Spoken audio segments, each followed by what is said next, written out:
Micah Parsons is a Green Bay Packer. Teams will know how to beat them. Not everyone's got the personnel that the Eagles have got and can put on that sort of rush without the blitz, but we've seen the blueprint now. Everything that people had suspicions about came true.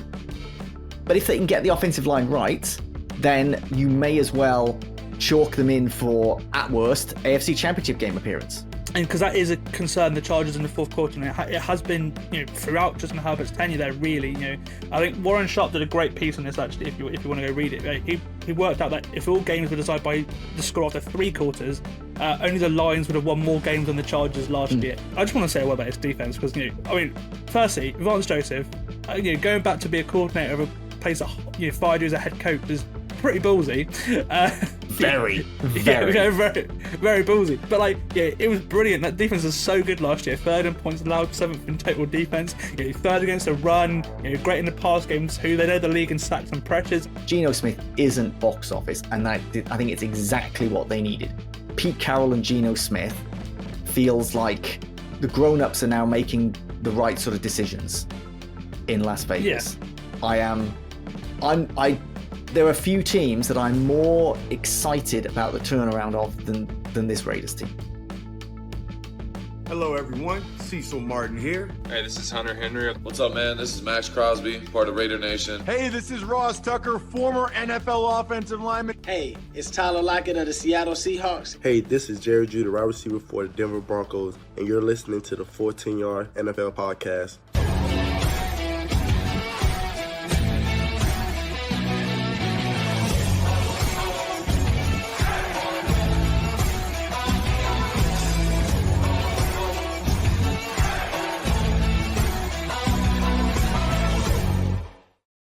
We are now less than 7 days away from the NFL regular season starting in Philadelphia next Thursday. And after a blockbuster trade last night, the excitement has never been greater. I'm Sam Moores, and you're listening to the Full 10 Yards NFL podcast. And on today's episode, we will continue our 2025 division preview series by previewing the AFC West, whilst we also will find time to talk about last night's massive breaking news. And joining me to do that will be one of the regular guests from the last couple of years. He's one of the best in the business in the UK American football media scene. He's an author, a podcaster, pundit, producer.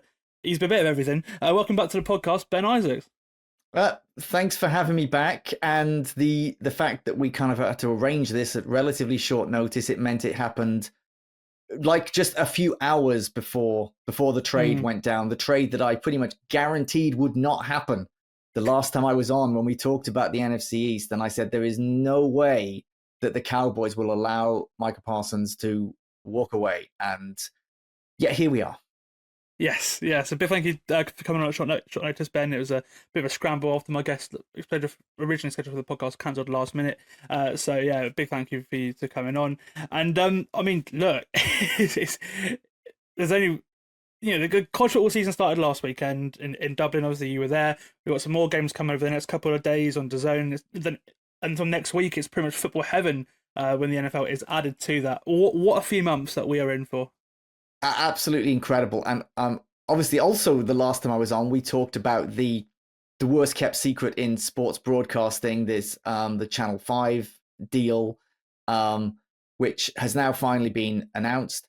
There were some ridiculous responses to this, people getting very angry, and there were people saying, oh, I'm not watching this, I'm sticking with Game Pass. That's the point. If you are the sort of person who has a Game Pass subscription, this product isn't for you. It's for those people who we know who aren't into the NFL, that maybe they'll give it a go.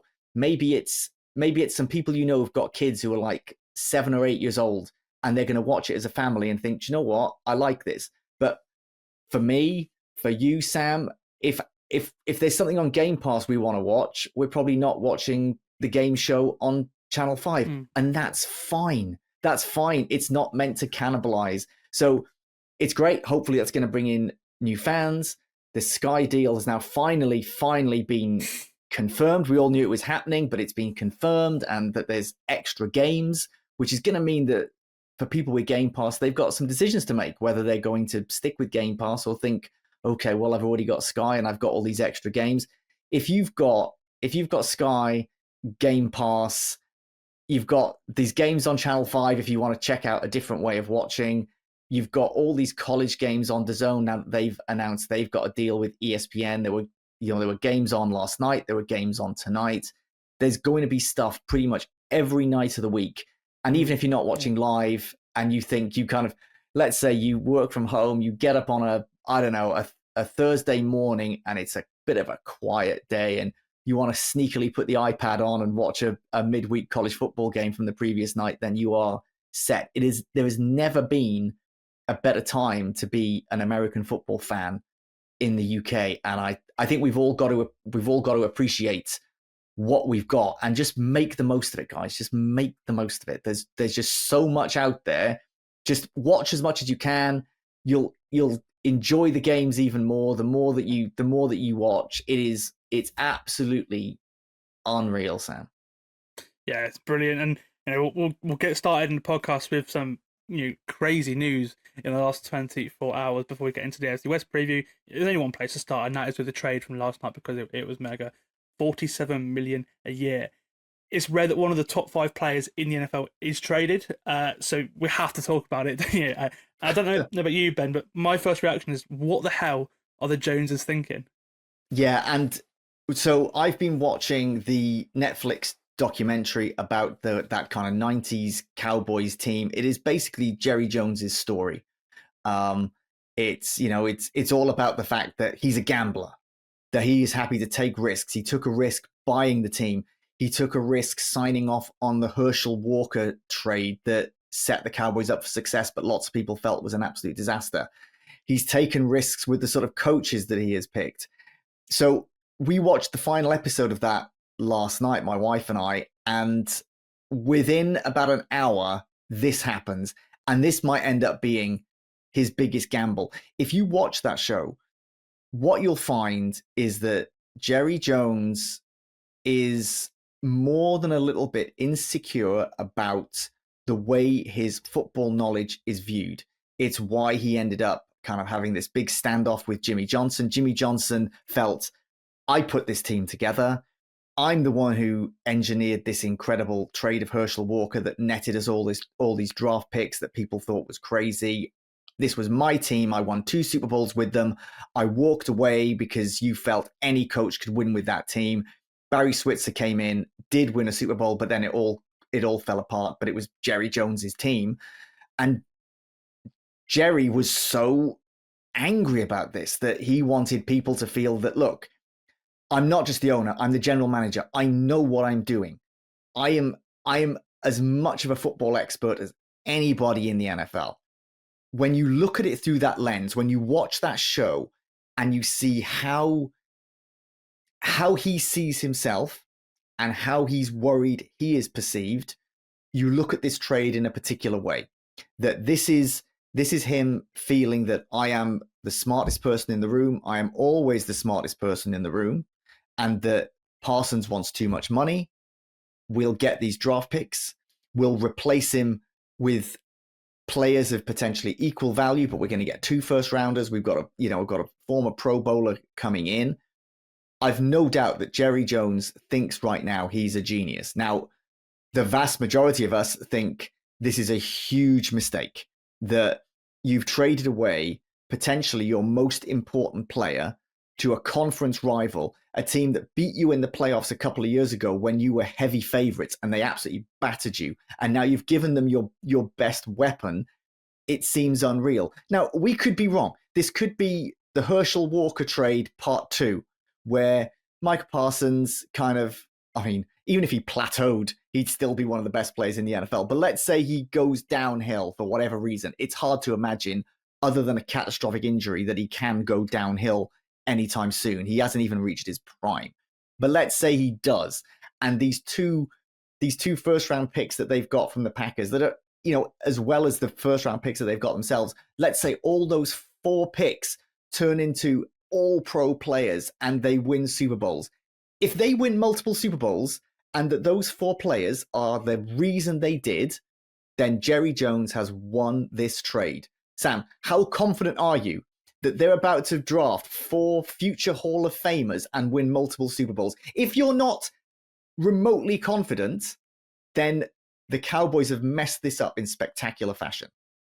Well, yeah, that's the thing. They are very good at drafting, but even you can't trust us. You can't trust them to do that. Even how good they have been at drafting players and finding talent, especially they pretty much nail their first round pick every year. But you can't trust them to do it.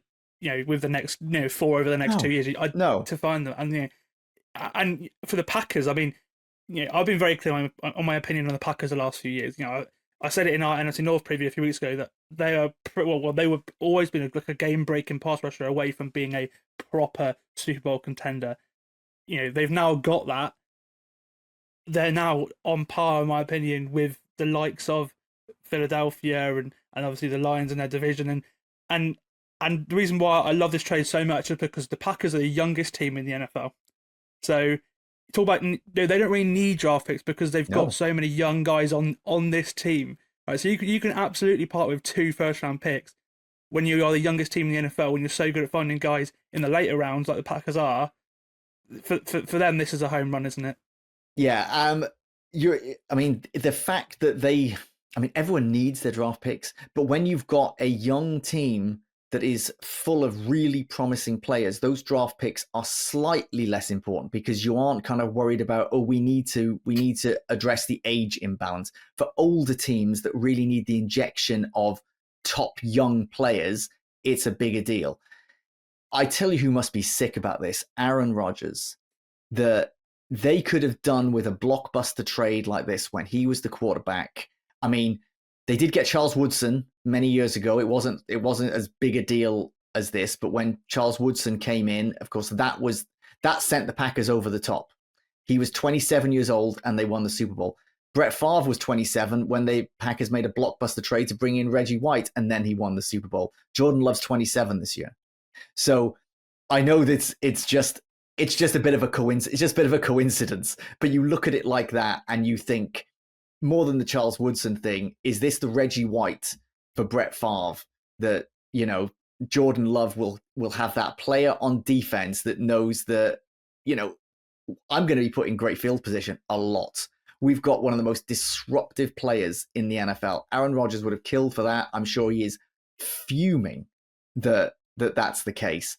But the Packers right now, I had said that the Lions were still my NFC North favorite, a slim favorite over the Packers.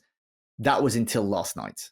Now the Packers are my favorite to win the NFC North. I can't see past them. And no disrespect to the Lions, but the Lions, didn't just add Micah Parsons.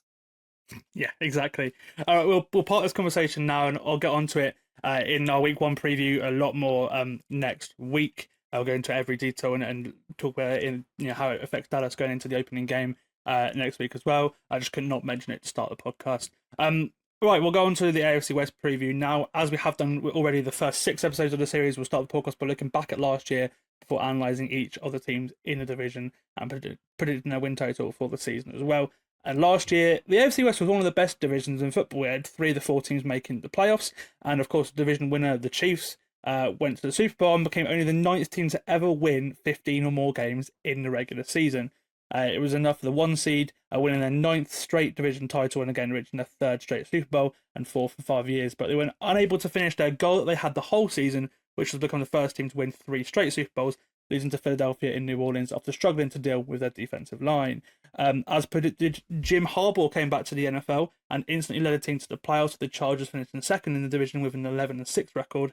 Justin Herbert had his best year since probably his rookie season, if not the season afterwards, I'd say, posting the best passer rating of his career as well. But he was unable to win his first playoff game of his career, with the Texans defense forcing him to throw 4 interceptions in the wildcard round. And then joining the Chargers as one of the AFC's 3 wildcard teams were the Broncos, who finished 3rd in the division with a 10-7 record.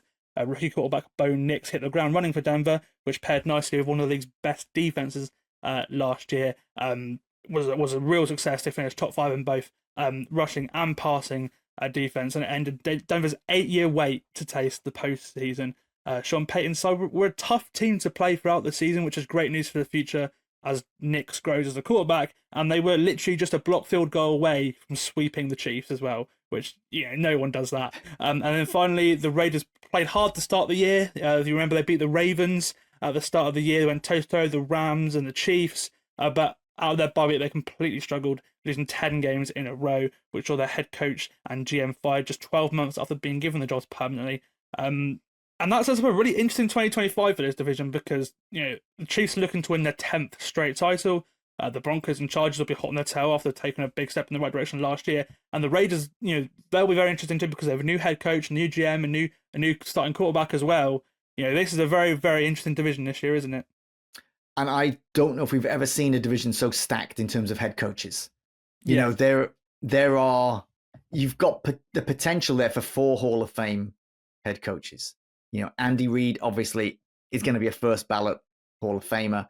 Sean Payton has had an incredible career. The team he built for the Saints, and the way that he has started this rebuild with the Broncos, that he had identified Bo Nix as being the sort of quarterback who would best run his system, and no argument there.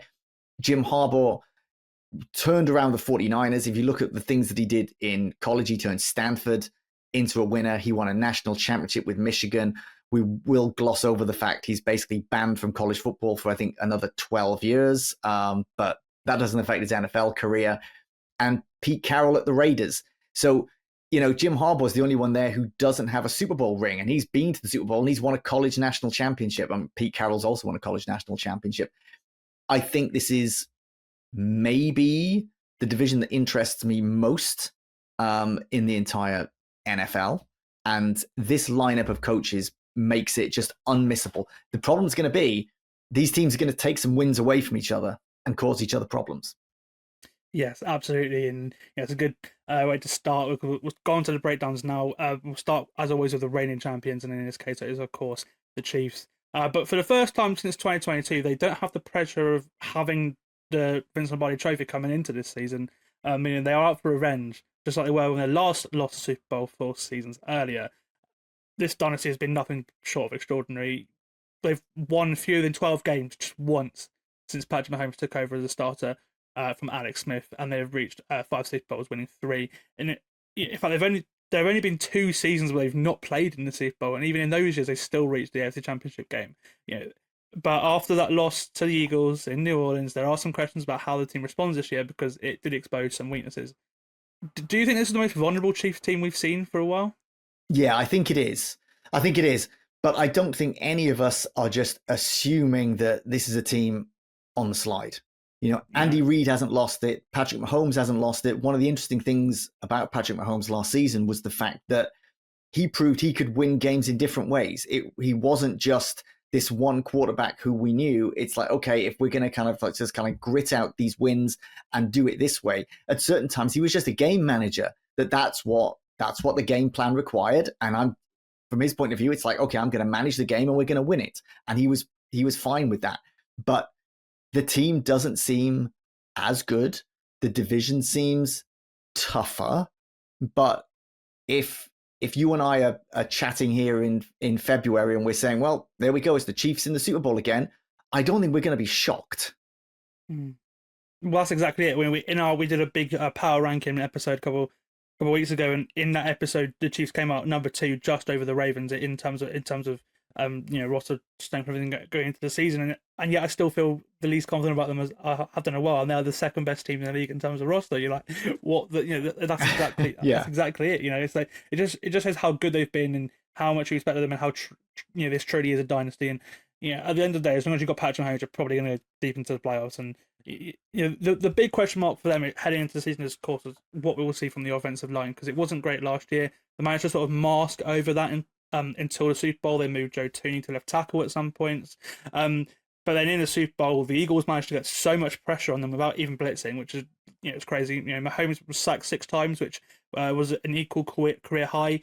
He also threw 2 interceptions in that game. He played one of his poorest games of his career in terms of numbers. And after Philly got out to an early lead, the game was gone. And in fact, the lead was 34-0 at one point in that game. But the fact that the Eagles were able to get a pressure on 38.1% of snaps without sending a single blitz, it was astonishing. Their 4-man rush was crazy, and so they have had to make some changes to that unit this offseason.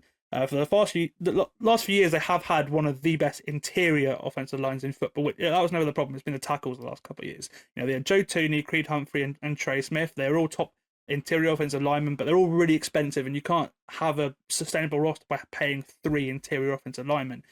So Tooney was traded to the Bears in the offseason to start his rebuild, and they extended Humphrey and Trey Smith to new contracts, and Trey Smith became the highest paid offensive lineman in the league. Second round pick from last year, Kingsley Suma-Taia, who struggled when in the lineup last year at tackle. He will now shift to guard to replace Joe Tooney, whilst the first round pick from this year, Josh Simmons, will start at left tackle. And it sounds like he's had a great camp, which is great news because, despite losing Tooney, protecting the outside from the best pass rushers is the most important thing. So I completely get it, because you want to protect against the likes of Max Crosby in the division, for example. So should he pan out, the Chiefs will absolutely be contenders, because the offensive line is probably one thing holding this team back, you could say. But with a rookie starting at left tackle, there is a right to be concerned, isn't there?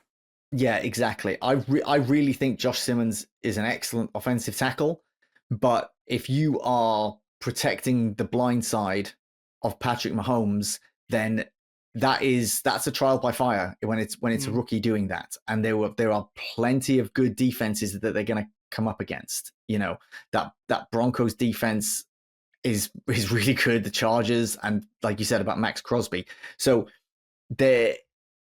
I think they're doing the best with what they have, but I don't think it's optimal.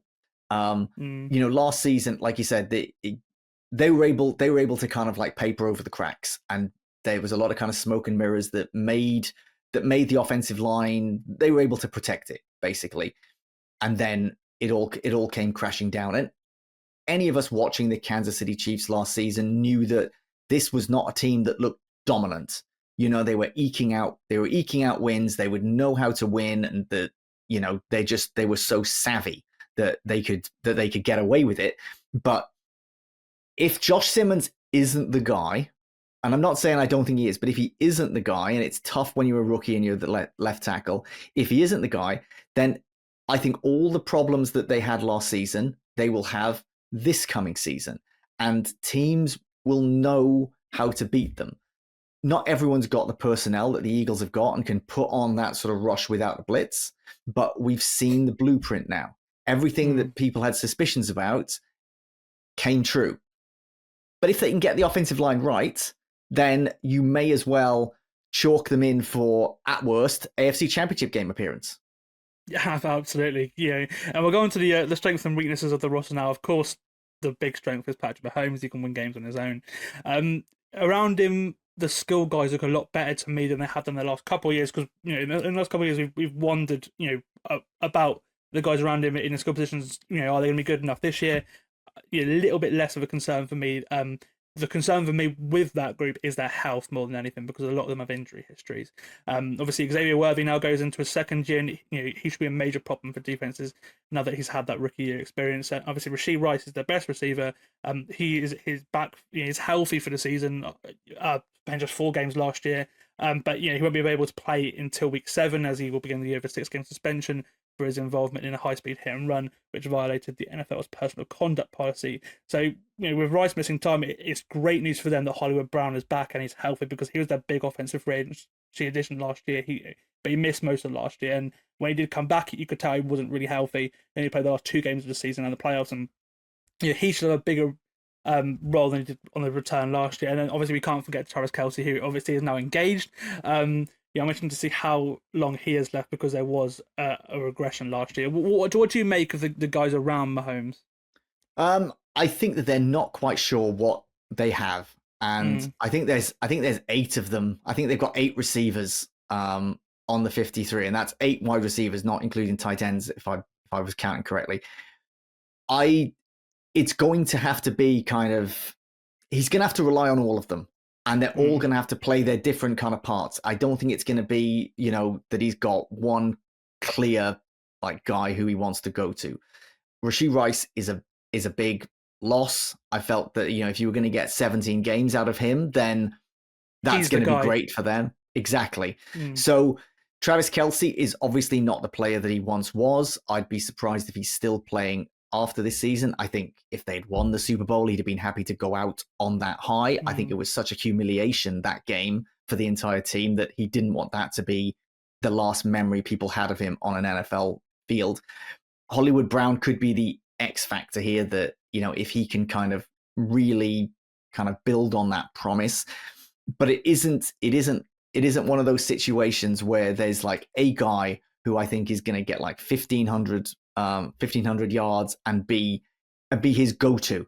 He's going to have to spread it around. Yeah, and if he played all 17 games, it would be Rice, because if you watch Rasheed Rice, what a lot of he does is actually he runs similar routes to what Kelce did, previously. Like all the stuff that went to Travis Kelce goes to Rasheed Rice now. So when he comes back, you'll probably see the Chiefs offense get a lot better if it starts slowly for the year, for example.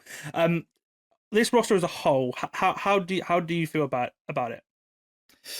I don't like it as much as I did before, but the defense I do like. That's actually in part down to Steve Spagnuolo, not simply the personnel that they've got. The coaches that they have there are able to do more with a lot of these players than other coaches would be able to. So I think, is the roster good enough to win a Super Bowl? Yes, it is. But I think that's in part because of how much I trust the coaches on the sidelines. Yeah, I agree with you. I think I can trust Steve Spagnuolo to make pretty much any defensive back good. I think we've seen that during his time as defensive coordinator of the Chiefs, and then the defensive line's got some guys I really like as well: Chris Jones, George Karlaftis, Charles Omenihu as well. So yeah, the defense will be strong as always, and which is what you expect for the Chiefs over the last couple of years. Okay, it's now time to put the Chiefs' win total for the season. They have the joint second highest line in the league at 11.5 wins. Only Buffalo are predicted to have more wins than the Chiefs. Whilst they are set to face the 10th toughest schedule. Which way are you going, Ben? Over or under 11.5 wins? I'm going with the over. I'm not expecting as many wins as last season, because some of those were just a bit lucky. But I just don't see this as a team that can't win 12 games. Yeah, I agree with you. I think obviously there's 11 one-score game wins last year. That's unsustainable. You can't expect that every year. Before doing this, I was thinking I might go for the under, but then I saw their schedule after their bye week, and they're going to be favoured in probably all those games after their bye week. It's a brutal start, but I can absolutely see them losing 4 or 5 games to start the year, because you've got the Chargers, the Eagles, the Ravens, the Lions, the Bills, the Commanders, and the Jags are decent on their day too. If Trevor Lawrence can be protected, but after their bye, I think they'll get on a roll, and I think they probably will just eke to 12 wins. All right, we'll move on to the Chargers now, who are hoping to make playoffs in back-to-back seasons for the first time since 2009. That was also the last team that a team won the division. That team won the division before they moved back to LA from when they were in San Diego, which they were for a long time. And that was also the last time a team not named Kansas City or Denver won the division. So it's go back to 2009 since one of those two teams didn't win the AFC West. And last year went pretty much as well as Jim Harbaugh liked it to. Obviously, firstly, they got some top quarterback play from Justin Herbert. And that was despite the fact that they decided to move on from his top 2 receivers that he's had since his rookie year in Keenan Allen and Mike Williams. That they then had a dominant offensive line, which they had pretty much manifested all offseason, saying we are going to protect Justin Herbert. They then drafted Joe Alton, and you made it even better. And that's really like a tough team identity about the Chargers, which they certainly didn't have under Brandon Staley. And they also managed to improve a defense that was the 5th worst unit in the league in 2023, making it one of the best in the NFL. This offseason, they've gone really into that tough team identity. They've added an extra reinforcement to the offensive line in Mekhi Becton after he had a great year in Philadelphia, and they've also revamped their run game as well. And last year they surprised the league by how much they passed the football. With Greg Roman as offensive coordinator, we expected them to run it a lot more than they actually did, because that's what he's done pretty much everywhere it's been, whether it's Baltimore or San Francisco with Jim, and he's been a very, very run heavy play caller. But this year they are expected to have a much more run-heavy offense after drafting Demarion Hampton in the first round and then bringing in Najee Harris in free agency as well. And last year, everything was perfect for them. They ended up facing a joint 5th easiest schedule despite being in a division with 3 playoff teams. They also stayed relatively injury-free as well. And it's not really going to be the case this year because, with high expectations, they've not had the training camp they probably would have hoped for. They've already lost their left tackle, Rashawn Slater, for the season with a knee injury. he's probably the second most important player on that team behind Justin Herbert, I'd say. So that's a huge loss. Just 2 weeks after they gave him a new 4-year, $114 million contract extension. They were also then dealt the news that Mike Williams, who they had convinced to return to the team and play Justin Herbert again, had retired.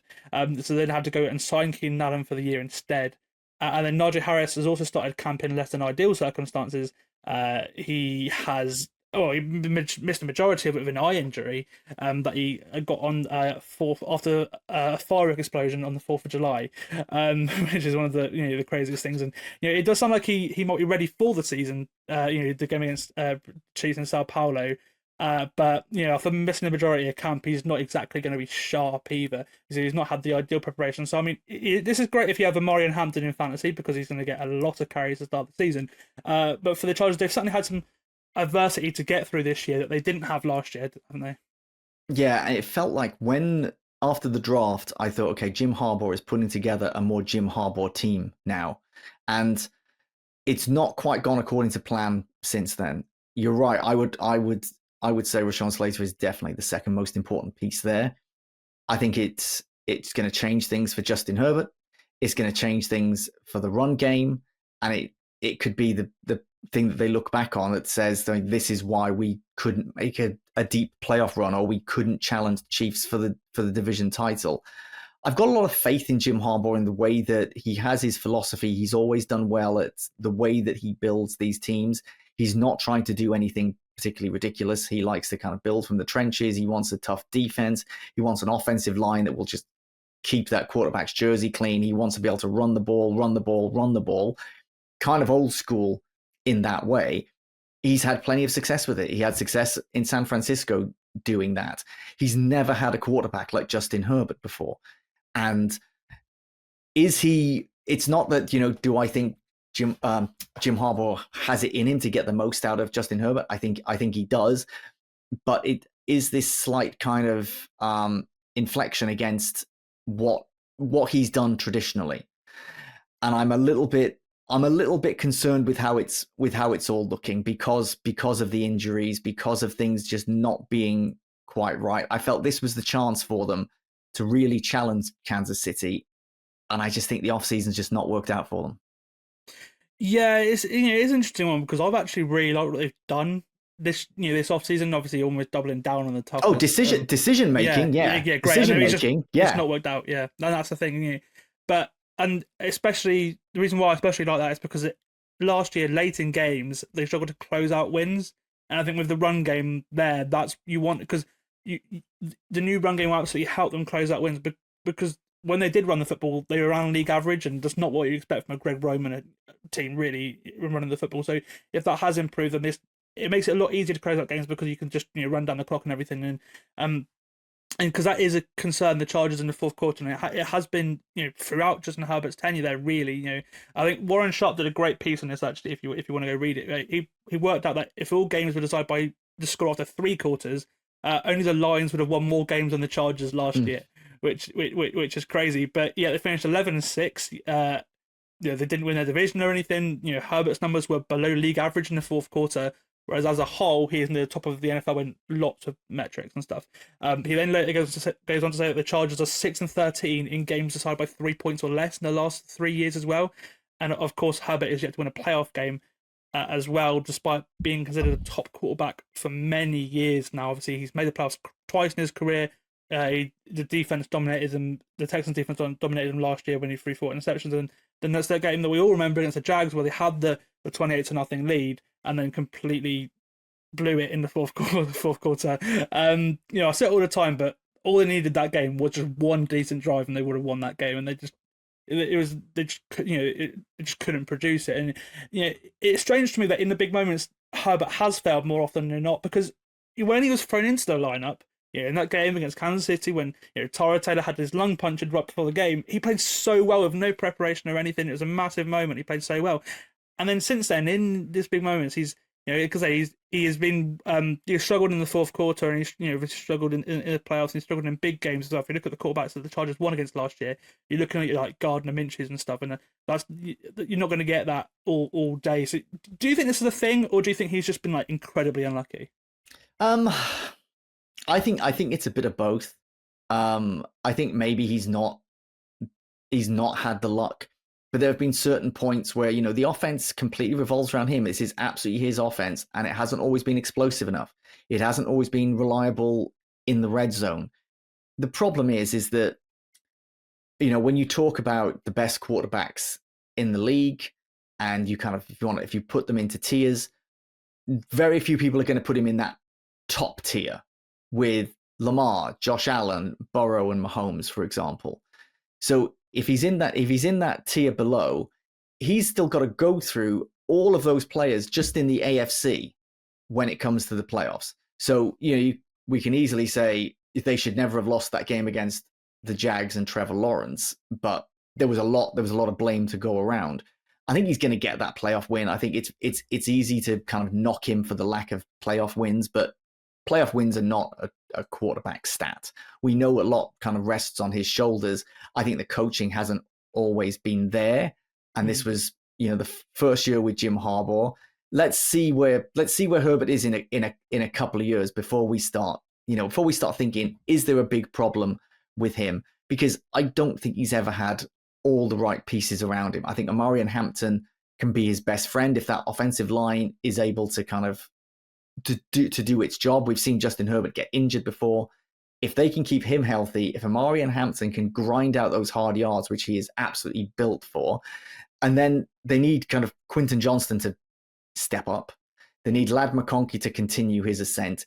Keenan Allen will be a useful kind of third piece there, but I'm still not really, really excited by the pieces around him. I really like Amari and Hampton, and I think he's just the sort of player they need.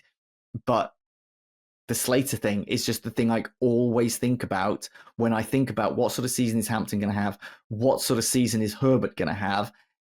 Rashawn Slater, that loss is potentially the thing that could derail the entire season. Yeah, absolutely. I agree with you. I think it's a bit of both. I mean, where Herbert's stuck is a lot of the time he's not been able to elevate above what he's had, and I think he's pretty much done what Philip Rivers did in that way. There's there's pretty much, that's where the continuity's been.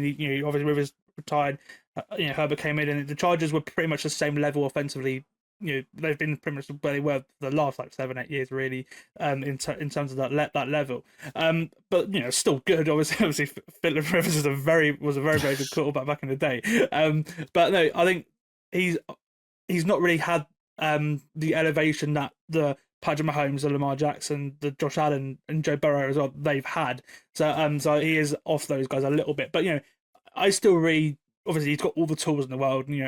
I think where it will change, I think I agree with you here, is he's now got that sort of go-to third down guy in Ladd McConkey, which is reliable in getting open in short yardage and everything. And hopefully that can the pair can help take over games in the fourth quarter, like the other sort of quarterback receiver reliable combos. Obviously, thinking Julian Edelman, for example, Tom Brady in that aspect, or and the run game will absolutely help them in the fourth quarter because they've not had that the last couple of years. I think with Slater in it, this is a top 10 team in the NFL. I think easily. Without him, it's not far away. Obviously, there's still good offensive linemen there. Joe Alt will move to left tackle from right tackle, so we'll see how that goes this year. That's one of the team's biggest strengths, even with Slater, I think. But again, it was so good with Slater that without him, you do have a little bit of a question. But for me, their biggest strength is their defense. I have to highlight it because what Jesse Minter did last year continues to blow my mind. It really does, because they went from one of the worst NFL defenses to the best scoring defense in the league last year. I mean, look at some of the names in this defense. Some of those stars that had really good seasons last year aren't household names, by the average fan. Guys like Taheeb Steele, Dion Henley, Tui Tuipulotu, Alohi Gilman. They were mega last year, as well as you'd like to Derwin James and Khalil Max as well. It's a very under the radar defense, and what they did last year, a lot.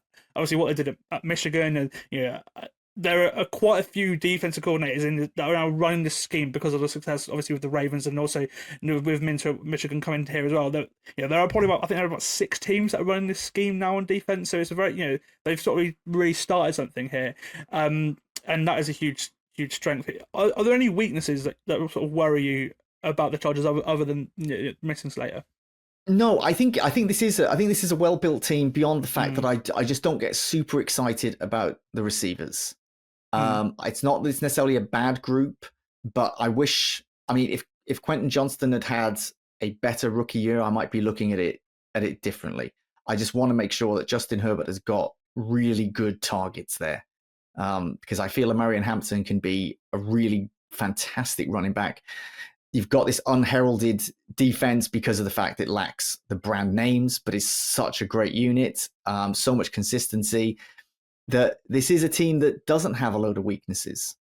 Yeah, no, that's absolutely true. And if I was to pick one, it probably would be the sort of second receiver, as you're saying. I think Quentin Johnson, he's shown flashes in his couple of years. Obviously, first year didn't go well. Last year he had just some real big flashes, and then at points, but he's just inconsistent at this point in his career. And then Keenan Allen wasn't great last year. Before that, he was great, but obviously with what we saw in Chicago last year, we don't know what we're going to see from him as well. But hopefully he can be a sort of, obviously with the chemistry he's already got with her, but hopefully that can be he can be a reliable option at points as well. And then that's where we'll finish with the Chargers. Obviously, before we get onto the Broncos, we need to do our predictions for their win total. Their line is at 9.5 wins. Whilst they face the 15th toughest schedule, just a tiny bit easier than the Chiefs, but not that much easier than the Chiefs. 9.5 wins. Which way are you going? I feel this is a 10-win team, so I'm gonna take the over, but it is pretty close because that division's so tough. Yeah, I'm leaning towards the under. I think they are better this year, actually, than they were last year. But they face a much tougher schedule. Their end to the season is not great as well. They're playing Philly. They're going 2 hour ahead. They're going to Denver. They're playing the Houston defense that completely obliterated their offense in the playoffs last year. And then going to Dallas. There's no Micah Parsons, but it's still a tough place to play. So yeah, I think they're probably just going to fall short. But again, 8 or 9 wins is about right. They might get in at 9 and 8. I'm not so sure about 10 yet, but I can see where they get to 10. Absolutely, but with their schedule, I think not putting 9 is more likely, so I'm going to go for the under. Okay, we'll go east to Denver now. They ended a 9-season playoff drought last year, and they're looking to end the Chiefs' run of 9 straight AFC West titles and reclaim the division that they won in 2015. That was obviously when they won the Super Bowl. They were the last team to win the AFC West, not named Kansas City, and they were the last team in the AFC not named the Chiefs or the Patriots to win the Super Bowl. So it just shows how we've had 2 real big dynasties that in 2015, the last time that a team not named those 2 teams won the Super Bowl. Obviously, their head coach Sean Payton, who won the Super Bowl in New Orleans, is now heading into his 3rd season in charge of the Broncos, whilst Bo Nix goes into his 2nd season as an NFL quarterback, and he's getting a lot of hype after a strong rookie season. Before drafting Nix, 13 different players that started at quarterback between 2023 and when Peyton Manning retired after Super Bowl 50, which marks his 10-year anniversary in February this year. So 13 different quarterbacks between Peyton Manning and Bo Nix. And in his first year, he led the team to a winning record after 7 straight losing seasons for Denver. With this partnership between Nix and Peyton and a top defense, the Broncos finally have some hope, don't they? Yeah, they do, and I love the job that Sean Payton has done. Obviously, he is a kind of offensive genius. He'd identified Bo Nix as the kind of poor man's Drew Brees. And I don't mean that as like a real knock on Bo Nix. Bo Nix was not a super heralded guy. Of course, he did go in the first round, but he'd had a very inconsistent college career. But what he did have in college was a very long college career. He had seen and done it all. So there was plenty for Sean Payton to kind of dig into and see, okay, he's the exact opposite basically of Anthony Richardson, who basically had no tape. Bo Nix had so much tape that Sean Payton's enthusiasm to draft him gave me confidence that this was a Sean Payton guy. And the arrow's really pointing up for Denver now.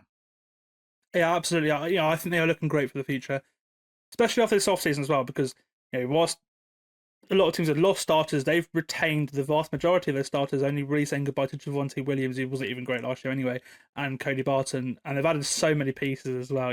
And obviously when you have a rookie quarterback, the off seasons after drafting the rookie quarterback is how much can we surround him with pieces on both sides of the ball to help elevate this team further. And they haven't made the headline moves like for example the Steelers have made. They've made like so many trades and big moves and stuff, but I think they've been smart about it. And as you're saying, I do trust Sean Payton. I think he's already got Cortland Sutton there. I like him as a receiver one. I think he's a reliable target. They've extended him this offseason as well. And then there was a lot of talk about Peyton wanting a sort of gadget player for his offense, and he got that in Evan Ingram. And I really like that move because Evan Ingram's a very, very versatile player. And it sounds like Troy Franklin will be used quite creatively too. Obviously, second round play, had a sort of indifferent rookie season. And then they've also gone out and tried to improve the run game, which I think let them down last year of how good this offensive line is. They really couldn't run the football. Williams wasn't great, so in comes J.K. Dobbins, and then rookie running back R.J. Harvey, who by the sounds of it is going to take the league by storm by how good of a training camp he's had.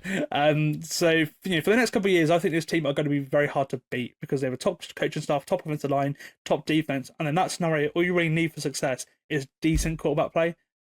That's what Bo Nix will give you. I think he's played loads, as he said, obviously, about Oregon and Auburn before that, and we saw benefits of that last year straight away, as you said, just coming into the lineup and playing really well because he's seen so much. And I do think we'll see the same from Cam Ward as well, because he's a guy who's played a lot of snaps in college, in different schemes and stuff as well. But go back to Denver. I think that ultimately, if you look at his draft class, I think Caleb Williams, Drake May, they have greater upside by far, and I think they will get better as they play more.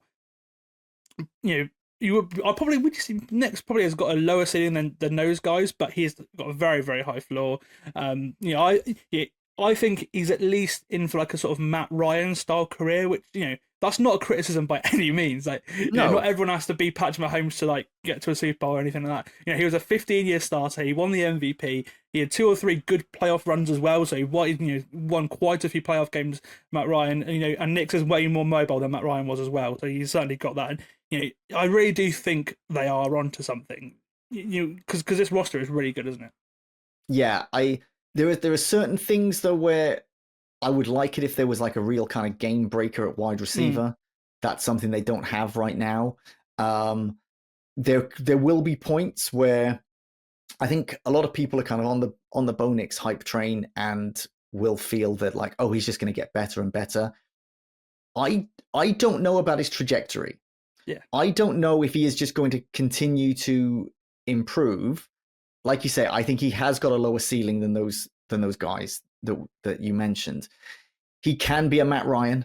I think that's the top end for him. I'm sure the Broncos fans would love to have, with everything else that they've kind of got in place, to have a Matt Ryan style career from Bo Nix. I think Bo Nix would be 100 if he plays 15 years. It's all set up in part because of this fantastic defense. Like Patrick Surtain is fantastic. They're able to win all these low-scoring games, the likes of like Zach Allen. They play at altitude. They are going to be one of the hardest teams to beat. My concern would be, has Bo Nix got it in him to win a game when they fall behind, if things aren't going right, if the defense accidentally makes some mistakes or there's some injuries or something? Can you put it on Bo Nix's shoulder and win games in the AFC West against these teams? And that's where I get a little bit nervous. And I could see the Broncos potentially taking a step back this season. But that's not to say I think last year was a flash in the pan and that Broncos fans are going to be disappointed. They may take a step back, but this is a team that is built for long-term success now. This isn't just throwing some pieces together and it can kind of win now. This is win in a sustainable way over a period of years. And that's exactly what it was in New Orleans as well. They got lucky in sort of later in the years, 2017, when they had that great draft class where they had Marshall Lattimore and Alvin Kamara and that really started their window again. But they were steady. They were top 5 offense a lot of the time, but they were steady and they're always there or thereabouts. And then when you get a good draft class, you can really hit, and that's pretty much what Denver are gonna want. And I think I just want to say a word about his defense because firstly, Vance Joseph, going back to be a coordinator of a place that 5 years a head coach is pretty ballsy. Very very ballsy. But it was brilliant. That defense was so good last year. 3rd in points allowed, 7th in total defense. 3rd against the run. Great in the pass game too. They led the league in sacks and pressures. And you look at that team. And they don't have a Micah Parsons. They've just got loads of. Obviously Patrick Surtain, defensive player of the year because of everything around him. He's a great player, but that's your one player. And then because of his coverage, you can then generate sacks, and it's such a well worked defense, isn't it? Yeah, it really is. I want to mention Zach Allen again because I think the work he did, up front was fantastic. But this team will kind of live and die on that defense. And if they allowed just over 18 points a game, I think, last season. If you continue to do that and you put the ball in Bo Nix's hands and say, look, you need 19 points to win this game, then I'm going to be confident in the Broncos most of the time when that happens. Yeah, absolutely. I think if Nix plays the way he did last year, if his rookie season was replicated throughout his career, he will have a very good career. But then there are going to be years where you don't have everything around you, where you may have a little bit of a poor season as a team. But when especially on his rookie contract as well, you've got a good few years now to try and give him as much talent as possible, and then to just get you in a scenario where you can, look, like I said, they were a field goal away from sweeping the Chiefs last year. No team's done that. So they're a very well coached team. And they've added to this defense as well. They've brought over Dre Greenlaw and Talanoa Hufanga from the Niners in free agency. They drafted Jade Barron, a versatile defensive back in the first round as well. I mentioned Houston as one of the teams I think could have the best defense in the NFL. If this team carries over from what they did last year with these new guys, this team are going to be hard. As you mentioned, they're going to be hard to beat, aren't they? Yeah, absolutely. Exciting times for Broncos fans. It's been a bit chaotic, but to get these guys in, to get a quarterback you can rely on, to get this sort of defense, to get a brain like Sean Payton, it's great. If you were to pick one thing that would sort of stop them from having a good season, what do you think that could be? I think it's the fact that they need that defense to continue to play at that elite level all through the season, because I don't think they've got the offense that is going to win a lot of shootouts. So if something happens with the defense, then I think it's going to cause major problems for the offense, because I don't trust them to win the games. Yeah, I can see it, and I agree with you. And I think in turn, then I feel they probably asked a weapon away. But as you were saying earlier, I think I kind of trust Sean Payton to get something out of what he has. That's what he's done. For example, Taysom Hill was now the highest paid player in the New Orleans Saints. He would not be the highest paid player on the New Orleans Saints if it wasn't for Sean Payton. Let's be completely honest. Let's be completely honest. And I think the fact that he is the highest paid player on the Saints sort of says everything about the Saints. But in this aspect as well, I feel like he can get anything out of anyone. And I with another top receiver, I do feel they could be a proper AFC heavyweight, and that's probably the one thing that is holding them back. And again, if the defense doesn't play at the same level, then maybe I completely agree with you there. But I'm really high on the Broncos this year, actually. I think, and that leads us on to a prediction portion. They're the 14th hardest schedule, so slightly easier than the Chargers. Obviously, it's the third place schedule rather than the second place schedule, but they play all the same teams. And the bookies have set the line at 9.5 wins, so the same as the Chargers. Which way are you feeling here? I'm actually going the under. I think this is a 9-win team. Like I say, it's a tough division as well as being a tough conference. And I put the Chargers ahead of the Broncos. And if I'm putting the Chargers on 10 wins, I'm going to put the Broncos on 9. Yeah, I went under for the Chargers, so I'm obviously going over for the Broncos. I think they're a wild card team. I'd probably say 10 or 11 games is about right. I'm a bit higher on them than you, but again, I think that they basically what will decide the outcome for both of these teams is the games against each other ultimately, and the games against the AFC West, and we'll finish off the podcast with the Raiders because with this Raiders team, this AFC West does look very tasty. They look drastically different from what they did in 2024. New head coach, new quarterback, and a general manager now in position as well. They're starting yet another new era because since the start of the millennium, this franchise has been all over the place. It started out hot. They won the AFC West in 2000, 2001. They won a playoff game both years, reached the AFC Championship game one of those years as well. And then they received a trade offer from the Tampa Bay Buccaneers for their head coach John Gruden. And Gruden moved to the Bucs. for 2 first-round picks, 2 second-round picks. There was, I think it was 8 million passed over as well. And they would go on to face the Raiders and new head coach Bill Callahan in the Super Bowl. The Bucs won that day with Gruden. And since the Raiders have had 17 losing seasons since, a few at 500, and just 2 winning seasons since 2002. And they haven't won a playoff game since 2. And obviously, since moving to Vegas, they have been an even further mess. They have had 4 general managers, 4 head coaches in that time as well. But they've not been bad enough that they haven't picked higher than 6th overall in the draft to get a franchise-changing player. So, because they had Derek Carr for so long, and he was the period of stability for the Raiders because they've had so many quarterbacks. They drafted Carr again, mid-round pick in I think it was 2014, and within 2 years he had a great season, led to him to 12-4 record, and then the injuries started kicking in for Derek Carr, and really since then the Raiders have been a bit of a mess. But they've been too good to be bad, to have that, to be able to get a game-changing quarterback. They've been a bit of no man's land because you would have thought that team has had 7 different starting quarterbacks since 2022. They would get a top 5 draft pick in that time.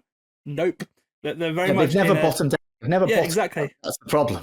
Exactly, and they last year would have been the year had they not played really well at the start of the year, because Antonio Pierce had them going and beating the Ravens and everything, and he's like, that's exactly it. So to sort of try and change their sort of puddle of no man's land.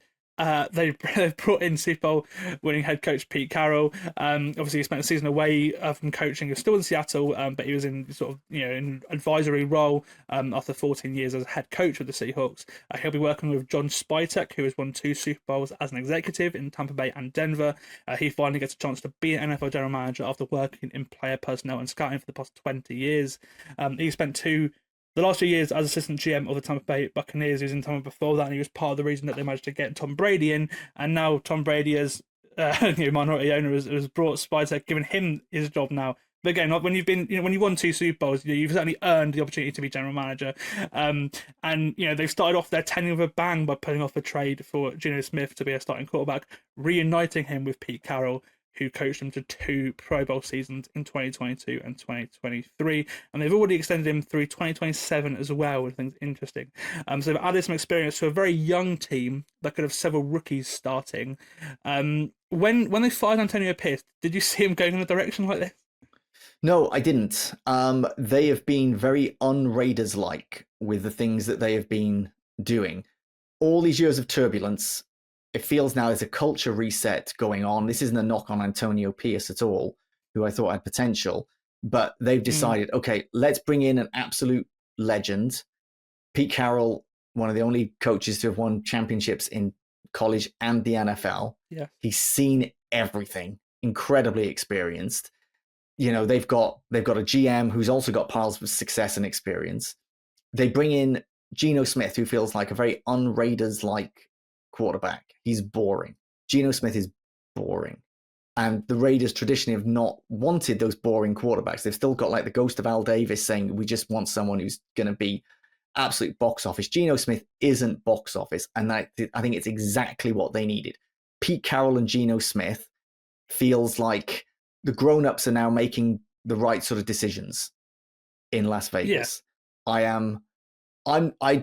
There are a few teams that I'm more excited about the turnaround of than this Raiders team.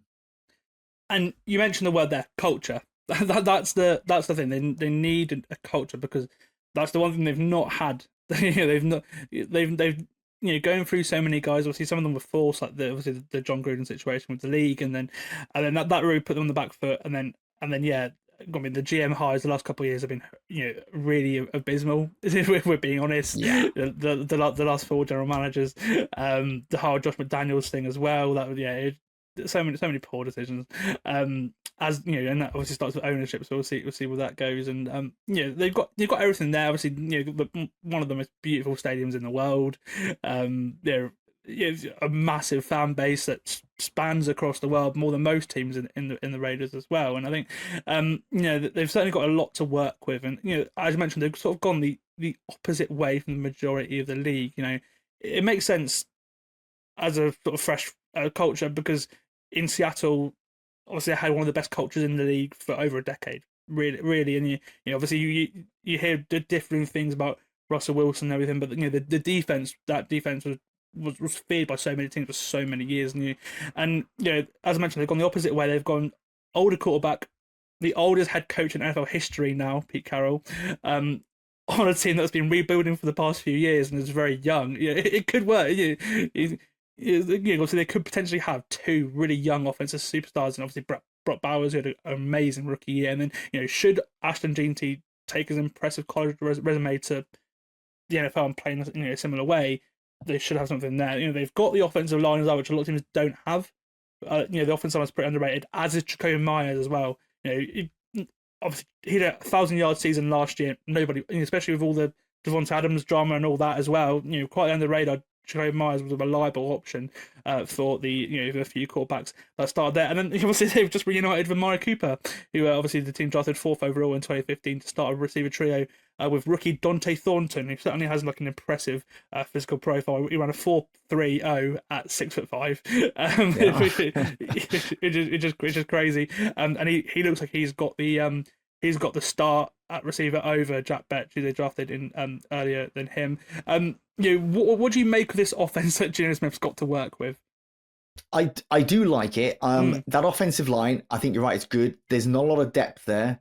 Yeah. They're kind of like one injury away from having real problems, but you can't fix everything at once. You can't, it's not going to happen overnight. Geno Smith is going to be that kind of safe pair of hands, and he can spread it round with Jacoby Myers, Amari Cooper, Brock Bowers, who is just an absolutely elite weapon. And that could be kind of Geno Smith's best friend in short order. With him and Ashton Jeanty, if they are going all in on Ashton Jeanty, which I imagine they are, if they're going to draft a running back that high in the draft, they're going to feed him a lot. And I think this is going to be a kind of ball control offense, which I think is great to see. Ashton Jeanty is one of the most exciting running backs that's come out of college in recent years. I generally say don't draft running backs in the first round. With him, it's like, he use a top 10 pick on him.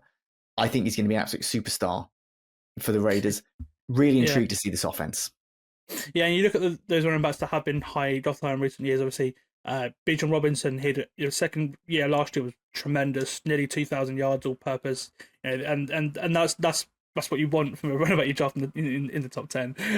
I think actually with the run game, if it's something that you should be really excited about, Raiders fans, if you look at the numbers of the Seahawks offense and wins when they had a good run game in the last couple of years, when Kenneth Walker's been healthy, they've won a lot of football games.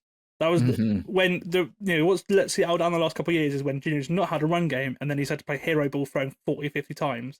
That if they can run the football, Geno has had a very good couple of years when he's had a run game. It's something that you should be really, really excited about. And I think that's the thing with this team, because obviously they've got the young hungry players. You don't even mention the defense yet. Which decent last year, 15th defense. How do you think they'll do this year? What do you think is a success for them in year one?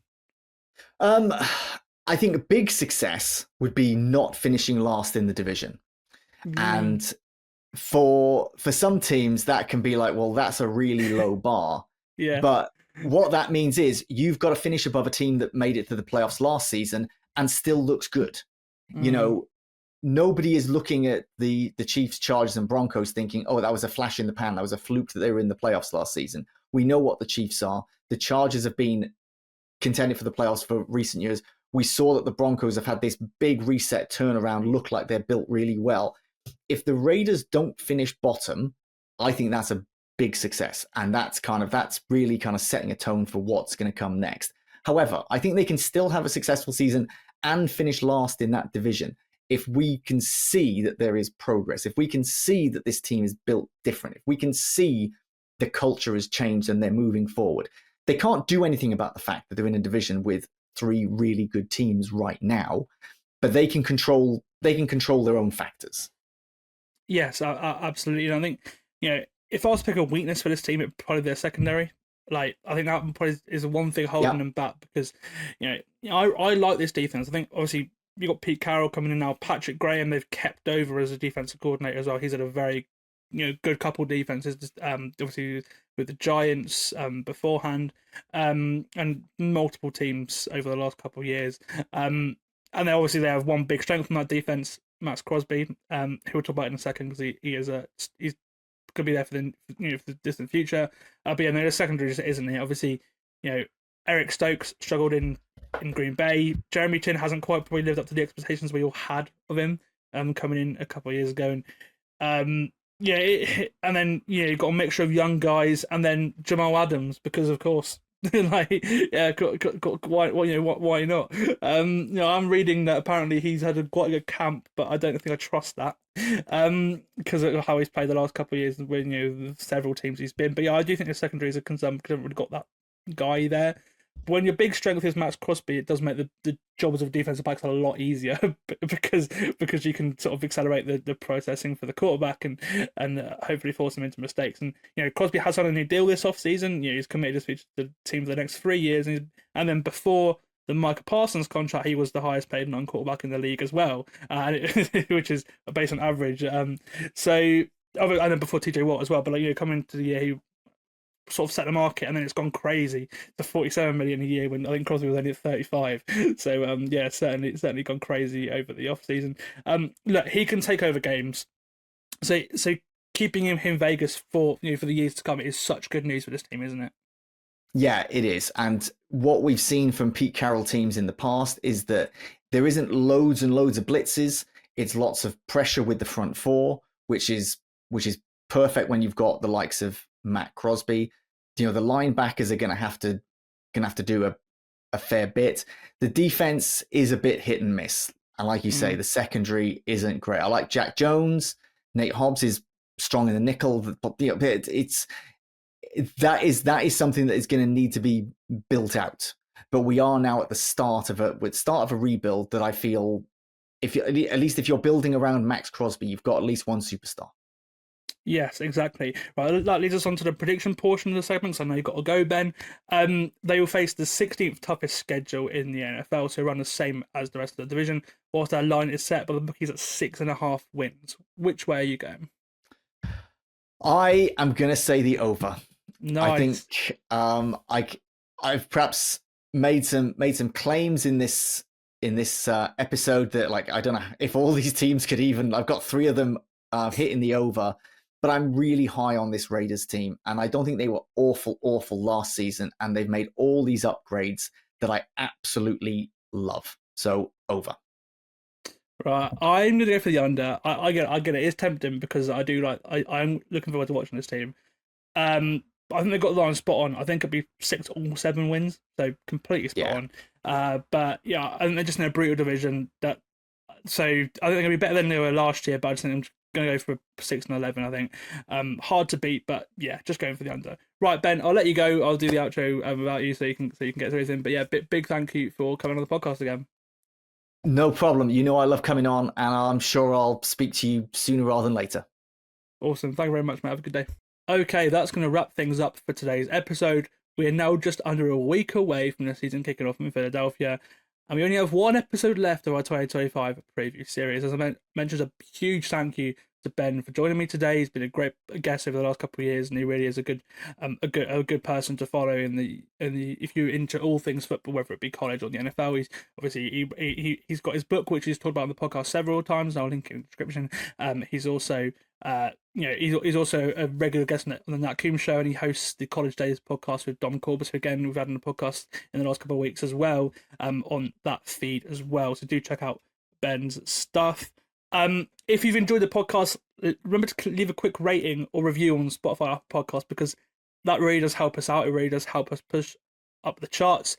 And if you're watching on YouTube, don't forget to like the video and subscribe with the notification bell, because 91% of our YouTube audience are not subscribed. So I know there is a taste of people. And if you just hit the subscribe button, it means you'll never miss an episode of our podcast if you watch it on YouTube. So do hit the notification bell, which is right next to the subscribe button as well, so you get notified whenever we do upload as well. And I'll be back on Monday morning, I think probably Monday morning, with a final division preview, the NFC West. I'll be joined by Charlie Wilson of the Mirror, and from there we will count down to the final stretch really of the season, or the off season. Sorry, we will be looking at week 1 on, I think, Wednesday or Thursday. Really previewing the kickoff game, previewing the Sao Paulo game, and then doing our predictions for the year. And we've also got an exciting partner to announce in that podcast as well for the season 2.